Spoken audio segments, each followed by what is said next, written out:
Kada je vršeći procenu štete nastale posle zemljotresa 3. novembra u Kraljevu u mesnoj zajednici Druga Čibukovačka četa, Ivica Đorđević iz Kladova video kako pojedine porodice jedva sastavljaju kraj s krajem i koliku su štetu pretrpele, odlučio je da ne sedi skrštenih ruku.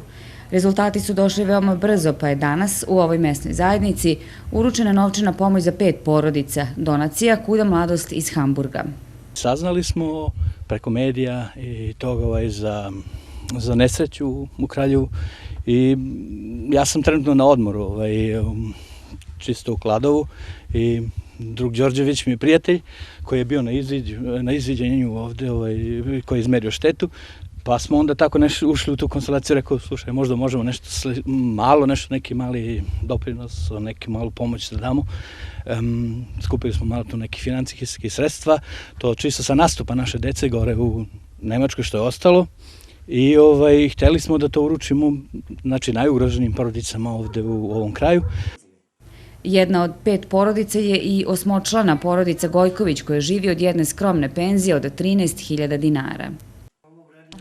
Gospodina poznajem koji mi je dolazio u uviđaju zemljotresa, a ovog drugog koji mi je pomoć donao ne poznajem. Mnogo mu hvala, od srca mu hvala. Mi smo ovde 8 nas članova, koje nijedno nema nijedno primanje, 3 bebe i nas 5 i 3 bebe, to je 8. I ne radi mi niko. Muž mi je ostao bez posla, već 13-14 godina u fabriku vagona je radio. Ja sam boravio ovde u Kraljevu, znači od 22. decembra do 29. radeći na proceni štete.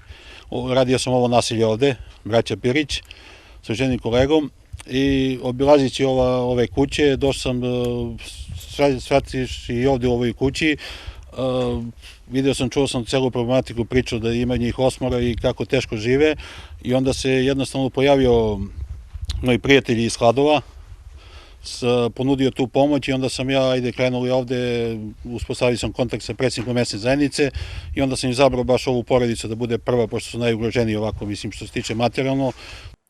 Ivica Đorđević jedan je od onih koji su se dobrovoljno javili da pomognu Kraljevu u proceni štete posle zemljotresa.